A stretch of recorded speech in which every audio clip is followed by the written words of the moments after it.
Surat ગ્રામ્યમાં provision સ્ટોરની આડમાં નશાનો વેપલો રાજસ્થાનનો Pintu કેજરીમલ લોહાને ઝડપી પાડતી સુરત ગ્રામ્ય એસઓજી। વાત કરીએ નશાના વેપલાની। સુરત ગ્રામ્ય નશાના સોદાગરો માટે એપી સેન્ટર બની ગયું છે।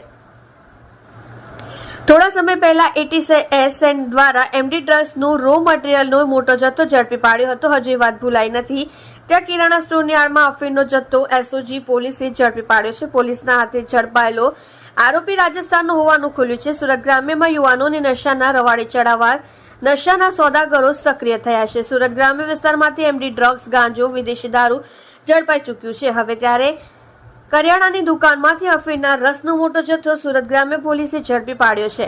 આરોપી પિન્ટુ કેજરીમલ લોહાર કડોદરા વિસ્તારમાં નવા હલપતિ વિસ્તારમાં ભવાની કિરાણા સ્ટોરની આડમાં અફીણના જથ્થા સાથે ઝડપાઈ ગયો છે। પોલીસે આરોપી પાસેથી 5083 કિલો અફીણનો રસ જેની કિંમત ₹25.41 લાખ થાય છે જે ઝડપી પાડતા ફફડાટ મચી જવા પામ્યો છે।